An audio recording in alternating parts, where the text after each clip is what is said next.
Since the dawn of history, man's goal has been to create a society free from drudgery, hunger, and disease, not only for himself, but as a legacy to pass on to his children. But only after the founding of our free society was the atmosphere created in which he could reach his goal. He worked and planned, built and innovated and grew.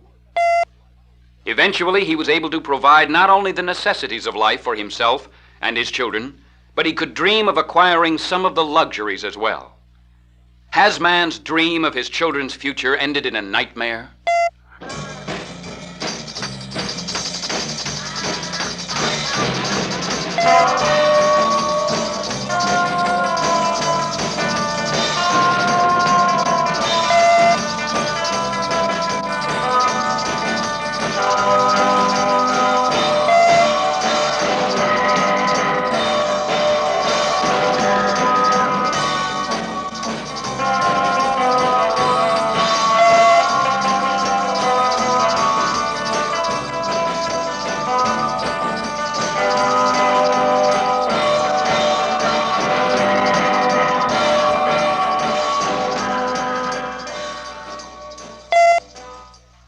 The end of World War II found America up from the depths of depression to the most affluent society known in history. Business was booming. To capture these ready dollars, Madison Avenue turned to psychologists to analyze what motivated people to buy. Their studies revealed not only what motivated people, but techniques that could be used to create new desires in people, to change the philosophies of security and saving to the philosophy of spending. Techniques were developed to attach a stigma to the old or the used, to shame people into buying, and to glorify the new and the different, whether it had quality or not. It became apparent that for the first time, American youth had plenty of money also, and motivational research revealed that the influence of what has been called progressive education had produced a generation of youngsters, many of whom were more concerned with being accepted by groups their own age than they were with their own individualism. Among this generation of susceptible youngsters, fads came in epidemic proportions. The mass media helped to create the fads, and profits poured in for those merchandisers who successfully capitalized on the fads. Parents had learned from Dr. Spock, and youth had learned from progressive education. They conformed. They went from one fad to the next, and they spent their dollars. One of the most potent forces in leading youth in and out of these mass behavior patterns was music. There was the zoot suiter and his boogie-woogie, then bebop, leather jackets, ducktails, the Ivy Leaguer and cool jazz, the surfer's rock and roll, twist, the froog, and now the mod look, and folk rock, to name just a few. The technique of combining music with mass merchandising brought near total control of the purchasing habits of a whole generation. Many record companies slipped money to obliging disc jockeys for their repetitious playing of specific records. For youngsters were so easily influenced that if the record was being played frequently on the radio, and if they were told it was a hit, they would buy the record. Since merchandisers had demonstrated time after time that music could change the buying habits, clothing styles, and behavior patterns of youth, others concluded that music could be used to mold their philosophy, and new kinds of influence could be worked by putting a message into song lyrics. In recent years, we have seen the songs Teeny Weeny Polka Dot Bikini revolutionize teenage swimwear, and Don't Step on My Blue Suede Shoes create a new footwear style. But moving from fashions to popularizing ideas. The Ticky-Tack song, written by identified communist Malvina Reynolds, pictured America as a martini-drinking population in an assembly line rut. And We Shall Overcome, written by identified communist Pete Seeger, was inspirational to civil rights marches, campus demonstrations, and riots all over the nation. Public acceptance of such messages by music gave birth to still another music fad, the protest song. Repetitious playing of these protest songs has brought a curious group of singers into national prominence. Joan Baez, who believes the Star-Spangled Banner is trash. Phil Ox and his Draft Dodger Rag. And Len Chandler with his hit Beans in My Ears. Bob Dylan, according to CBS Vice President Clyde Davis, is the leading cultural force among young people today. This is the same Bob Dylan whose recordings, "The Times Are Changing," made questioning the American concept of standards the in thing to do, and "Rainy Day Woman," which any junkie knows is a marijuana cigarette, are best sellers with hundreds of thousands of young record buyers. Bob Dylan was an obscure songwriter until he signed a contract with Columbia Records. The man responsible for Dylan's contract at Columbia was John Hammond. It isn't surprising that John Hammond would be interested in Dylan's brand of culture, for Mr. Hammond, according to official United States government records, has made himself a party to at least 7 communist fronts. In order for Dylan and his curious band of contemporaries to so blatantly deliver their revolutionary and anti-society messages to the younger generation, parents had to be kept unaware. It was necessary for the music makers to establish a language easily understood by the youths, but foreign to the parents. Your first chance: turn on any rock and roll radio station in any city and listen closely. The language in the song lyrics combines the slang of prostitutes, drug addicts, con artists, and pool hustlers with the jargon of beatniks. As the language caught on, the people who understood it were hip, and youths who adopted the jargon for their own use became known as hippies or hipsters. Choice of the word hip was a boon for the message movers because it replaced the negative image of the beatnik with a more positive image. If you were hip, you were in. With parents unable to understand the language and unaware of the intent, message movers behind the coming drug fad had their own electronic pipeline to the youngsters. They were with them more than the parents were, at the beach, in the bedroom, in the car, walking to school. Across the nation, with literally thousands of radio stations spinning records such as 8 Miles High, Rainy Day Woman, Pipe Dream, or the Beatles' Tomorrow Never Knows, all which can be interpreted as describing the use and effects of LSD and marijuana, drug addiction has increased sharply, jumping 600% in areas of Southern California alone. To the drug-using hippies, the mesmerizing eye is symbolic. It relates to the hallucinatory state produced by LSD, which enables the drug user to see things he believes others cannot. Ads such as this, which feature the symbolic, mesmerizing eye, seem to have the greatest appeal to the in group. Helping music get the drug message through to American youth, a network of underground newspapers has sprung up across the country. Tied together by an organized underground press service, the network already boasts of a circulation over 250,000. The Berkeley Barb is typical of these publications. A parent seeing this front page might shrug off the cartoon as perhaps just trashy. But to a hippie, it means the third all-seeing eye of the LSD user. A user on an LSD trip is supposed to feel a oneness with the world, thus the girl with the flowers. The Barb is owned by 51-year-old bearded beatnik Max Scherer. His paper is a classic example of the political plus sexual propaganda. Using a Lenny Bruce style, it diabolically attacks every standard of American society. And in the vernacular of the hipster, anyone who rejects the garbage in this paper just isn't hip. A popular part in the underground paper is this section called the unclassified advertising, which features such blatant sexual solicitations as lonely gay male student, 30, employed nights, seeks gay or bi guy, 18 to 29, to share his cheap furnished room near LACC, rent-free, should be hip or hippie type. Help, help. Attractive young girl wants to blow home soon.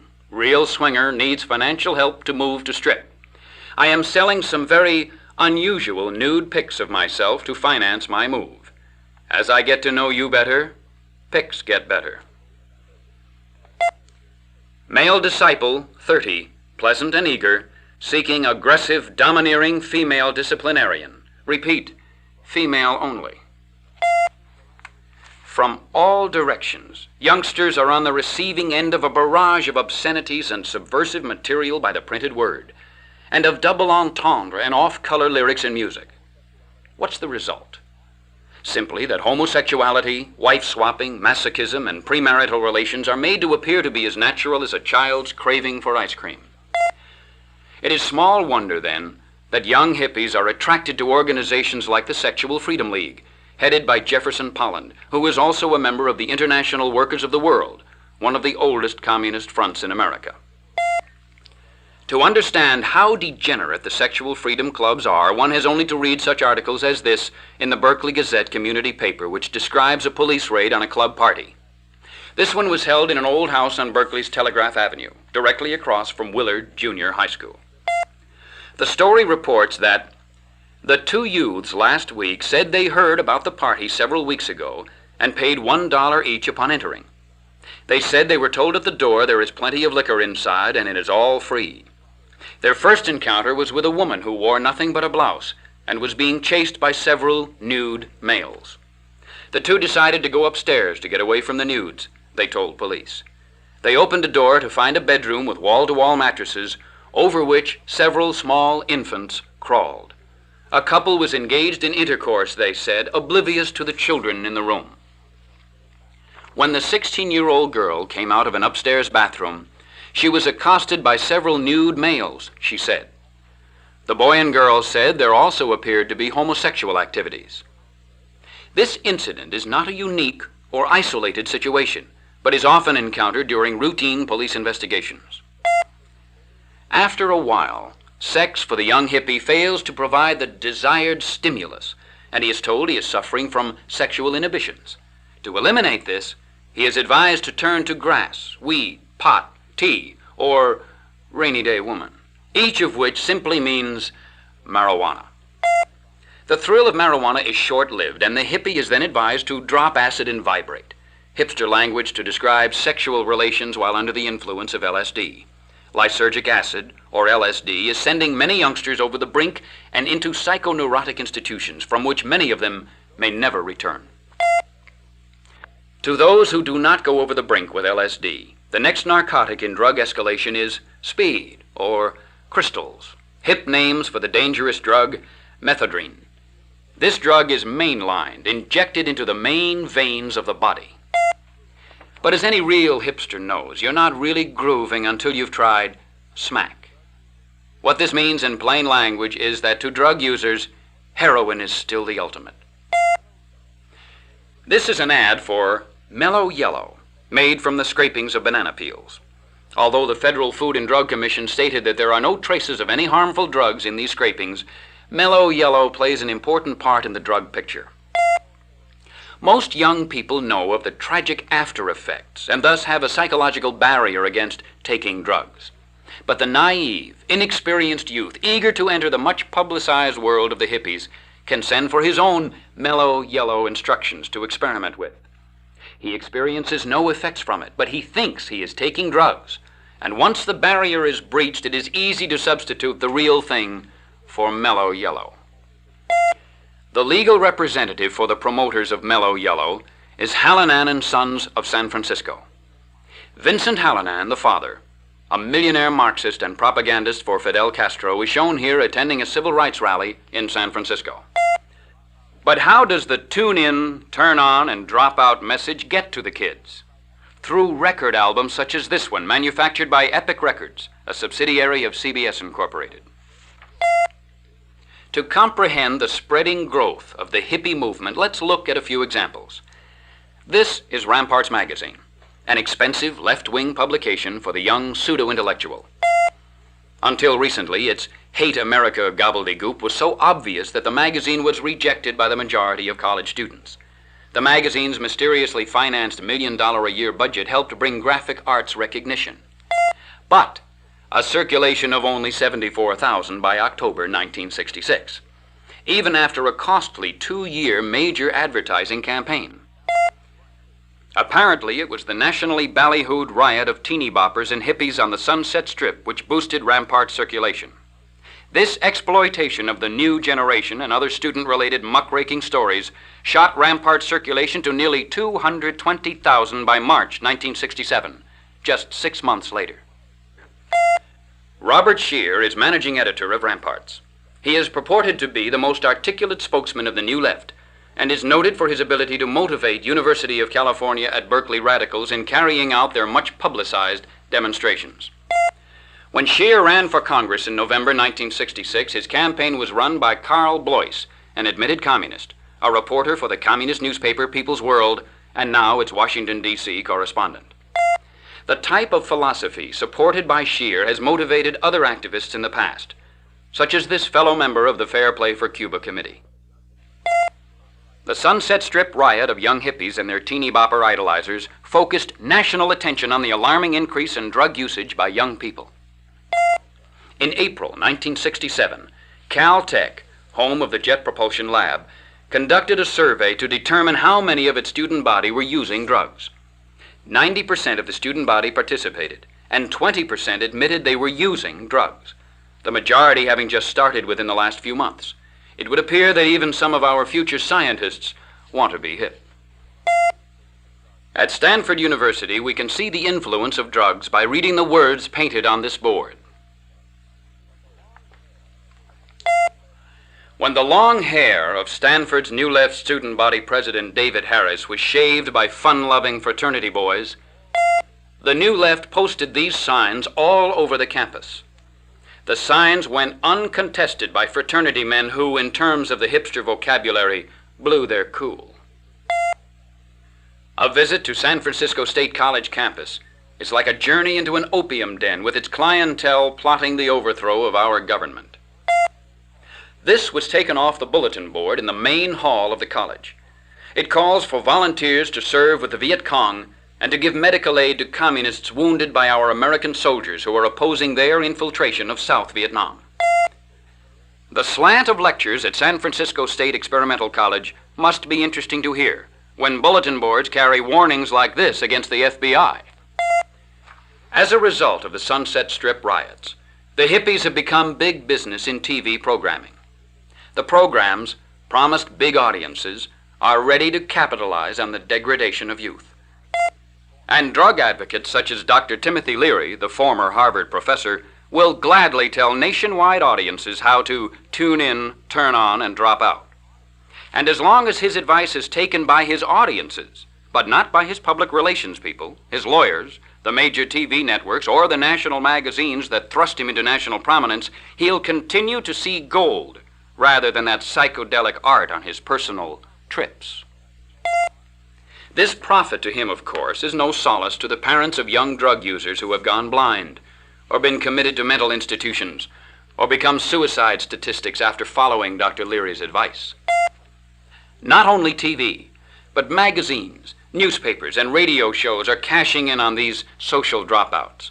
They have found that a story on a young drug addict is an antidote for slipping circulation, and a picture of a hippie protesting the war in Vietnam is far more saleable to the public than a picture of a soldier dying to defend the hippie's right to protest. Popular on radio with the hippies is the rambling titled, "San Francisco, be sure to wear some flowers in your hair." The lyrics go, "All across the nation, such a strange vibration, people in motion. There's a whole generation with a new explanation, people in motion. If you come to San Francisco, summertime will be a love-in there." If that doesn't get the kids to run away, the flip side will. "Hey, friend, wake up. Pick up a toothbrush and sneak down the stairway. You've got no reason you should stay. Hey, what's the difference if we don't come back? Who's going to miss us in a year or so? Nobody knows us or the things we've been thinking, so what's the difference if we go?" The San Francisco song goes on to promise, "You're going to meet some gentle people there." Let's look at some of these gentle people. In Berkeley, the international group of anarchist revolutionaries called the Provos will meet the flower children flocking there, feed them, and give them shelter and drugs. The Provos provide the setting for the love-ins the song refers to, every Sunday afternoon in Berkeley's City Hall Plaza, now known as Provo Park. Folk rock bands blast away while free soup is ladled, and runaways from across the nation frolic on the lawn, making ardent love oblivious to onlookers. Bill Miller, Berkeley revolutionist and filthy speech movement veteran, leads the local branch of the Provo International Organization. The Provos, which first appeared in Holland, define their goal as the Provotariat is made up of subversive elements that definitely provoke. Look out, bourgeoisie, we are on the march to demolish the world. Here, the same Bill Miller leads a demonstration in support of the communist Viet Cong.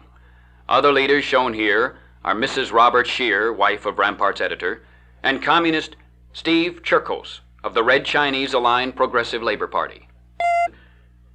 Across the bay in San Francisco, the gentle people who provide free food and shelter to runaways are prototypes who call themselves the Diggers.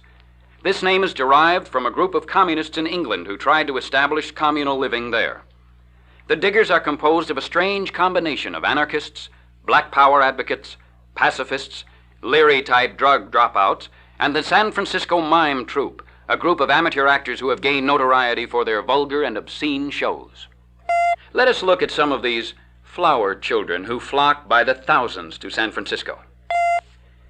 These three leave a Digger headquarters located in the basement of the All Saints Episcopal Church in the center of the hippie slums. This same morning, they stole an expensive dog and sold it for $5. They talked to us about it freely. With the money, they bought speed, and when they get back to their pad, they'll inject the drug into their arms.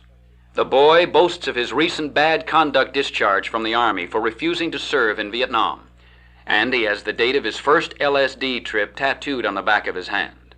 The girl in dark glasses was attracted to this Haight-Ashbury mecca for hippies from her home in Illinois. The pad they are entering is one of those provided free by the Diggers, and which San Francisco police cite as lures for runaway kids. 200 boys and girls like these are drawn every day to the Haight-Ashbury district alone, and hippie communities like this one are springing up throughout America. Sex and drugs are the two major interests of the hippie community, and venereal disease is one of its most serious problems, as evidenced by this ad in the Oracle Underground newspaper, which encourages kids to have a free checkup at 33 Hunt Street. Venereal disease isn't the only problem. A public health official commented, "Because of the crowded conditions under which the hippies live, we are finding a high percentage of infectious hepatitis. This disease is usually found in food contaminated by the urine and fecus of an infected person. Other problems are body lice, scabies, and internal and external parasites." A man synonymous with the hippie movement is Allen Ginsberg, the erotic poet and homosexual hangover from the Beat generation. Here is Prophet Ginsberg attending a Get Out of Vietnam demonstration with communist Mike Lasky, communist Eston Simmons, communist William Sherman, communist Ray Marshall, and Jack Weinberg, member of the communist W.E.B. Du Bois Club and hero of the U.C. Sproul Hall invasion of 1964. Haight-Ashbury is like one big teenage Skid Row. Kids sit and lie in the streets and doorways, many of them high on drugs. An obsession with these youngsters is to dress as bizarre as possible. The big charge is to go to the Goodwill used clothing store, put on the clothes, and go into the streets to panhandle from the tourists. There is such a demand for merchandise catering to the hippie fad that local stores are selling out to enterprises coming in to capitalize on these drug-addicted kids. And the Gray Line tourist buses have run what is called a hippie hop, twice a day for out-of-towners to come and stare at these doped-up kids. A great tourist attraction is the Diggers' free feed every day at 4 o'clock. Small groups of the hippies show up for handouts, but the Diggers claim that soon 200,000 of these hippies will flock to San Francisco to take up this way of life. Another attraction is the Fillmore Auditorium dance put on by Bill Graham, originator of the Mime Troupe. Price of admission to the dance includes pillows for those hippies too high on drugs to stand up. A doctor is always in attendance to help the kids who freak out. That means those who have a bad LSD experience. When the dance is over, the sponsors go around waking up the kids to get them to go home. Some are so high on overdoses they have to be brought down with tranquilizers. If this doesn't work, they're taken to the hospital. The formula that hooks these kids is outlandish. It's the rallying cry of love with a dash of Hopi Indian ritual, some Buddhism, beatnik existentialism mixed with drugs. Here, a leader of the cult takes his followers to an anti-American demonstration. Here, doing his thing, is Charlie Brown Artman, disciple of Timothy Leary and high priest of an LSD cult in the Berkeley area. A speech of Artman's before a noon UC rally defending the public use of an obscene four-letter word was a spark that helped ignite the filthy speech movement. What gives momentum to the hippie movement, and who profits from this insanity? Here is the anti-American Spring Mobilization March against the war in Vietnam, April 1967. The House Committee on Un-American Activities issued a report stating that this march was in control of communists. But this only enhanced the march for the hippies, because anything the committee would be against, the hippies would be for. The parade was dominated by hippies, but here and there, one would find distinguished-looking people like this impressive-looking gentleman waving the American flag, who happens to be Leon Wolfsey, former National Youth Director of the Communist Party and now an associate professor at the University of California at Berkeley. The communists obviously profited.